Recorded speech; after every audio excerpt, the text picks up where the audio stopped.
আসসালামু আলাইকুম সবাইকে অনেক অনেক ধন্যবাদ জানিয়ে শুরু করতেছি আরেকটি ভিডিও। প্রায় এক সপ্তাহ পরে আরেকটা ভিডিও নিয়ে আসলাম।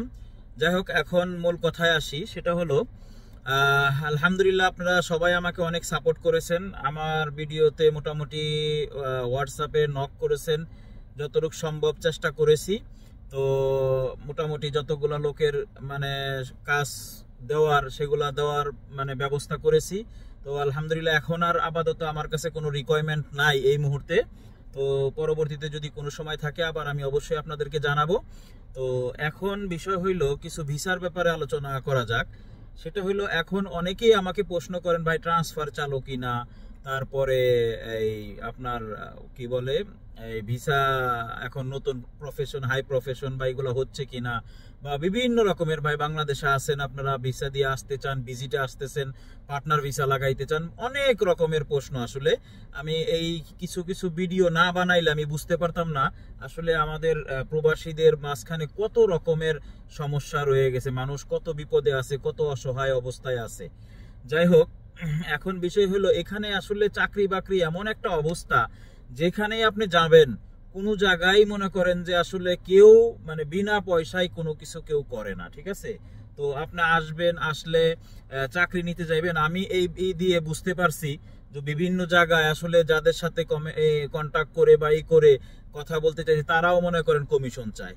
আসলে কমিশন ছাড়া এখানে কোনো কিছুই মানে কেউ করতে চায় না। আর ভিসার বিজনেস তো আলহামদুলিল্লাহ মোটামুটি আমরা বাংলাদেশিরা যারা আছি তারা আলহামদুলিল্লাহ খুব ভালো বিজনেস করতেছি। তো এর ভিতরে আসলে যারা কমিটমেন্ট ঠিক রাখে না, এটা হইলো সবচেয়ে বড় সমস্যা।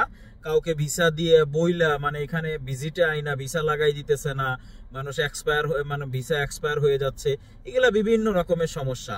তো আসলে মূল টপিক হলো এখন ট্রান্সফার। যারা আমাকে প্রশ্ন করতেছেন ভাই ট্রান্সফার চালু আছে কিনা, ভাই ট্রান্সফার চালু আছে। এক কথায় বলতে সব ভিসাই চালু আছে, কোনোটাই বন্ধ নাই। বন্ধ কিভাবে বুঝবেন? হচ্ছে। এখন মূল সাবজেক্ট হইলো ট্রান্সফার। যদি আপনি 10টা ট্রান্সফার দেন, ভিসা ট্রান্সফার টাইপিং করেন, সেখানে মনে করেন 6টা বা 7টা অ্যাপ্রুভাল হচ্ছে, বাকি 2-3টা অ্যাপ্রুভাল হচ্ছে না। তো কারো বলতেছে একবারে হয়ে গেছে, কেউ আবার মনে করেন যে অনেকদিন যাবত ঘুরতেছে, ট্রান্সফার করাইতে পারতেছে না। তো এগুলো আসলে সম্পূর্ণ যার যার নসিবের উপরে ডিপেন্ড করতেছে। আর এখানে এই ভিসার যে বিষয়গুলা, এখন কিছু কিছু ভিসা কি করতেছে জানেন? আসলে আপনার সার্টিফিকেট তো আগে এমনি নরমালি 2 নাম্বারই কইরা অস্তা দিয়া ভিসা বের করতো। এখন সেই সার্টিফিকেট গুলারে বাংলাদেশ থেকেই মনে করেন কিভাবে যেন 2 নাম্বারই করে বানায়া অরিজিনাল সার্টিফিকেট বানায়া তারপরে অ্যাপ্রুভাল নিচ্ছে।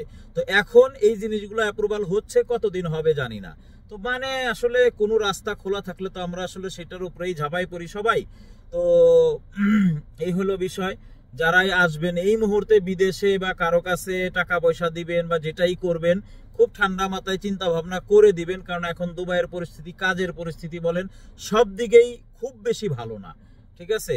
তো ভিসা অনেকেই বলতেছে খুলবে, অনেকেই বলতেছে এরকম বিভিন্ন নিউজ থাকে ভাই।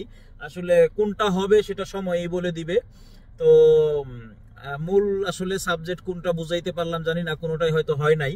তারপরও মানে বলবো, যারা এই পার্টনার ভিসা বা যেটাই লাগান খুব সাবধানতার সাথে, মানে যাদের সাথে এই ভিজিটে আসতেছেন, এখন প্রায় মানুষই ভিজিটে আসতেছে, সবাই ভিজিটে আইসেই মানে সব করে ফেলবো। আসলে ভিজিটে আসলেই যে সব হয়ে যাবে এমন কিছু না। পার্টনার ভিসা লাগাইতে পারবেন, পার্টনারটাই ইজিলি লাগে। সেখানে মনে করেন, তা তো আমি আগের ভিডিওতে বলছি বিভিন্ন রকমের ক্রাইটেরিয়া থাকে বা সমস্যা থাকে, এই আর কি। তো সবকিছু মিলে জিলে আলহামদুলিল্লাহ। তো ভালো থাকবেন, সবাই দোয়া করবেন। আবার নেক্সট কোনো ভিডিওতে আবার দেখা হবে ইনশাল্লাহ। তো আল্লাহ হাফেজ, আবার দেখা হবে।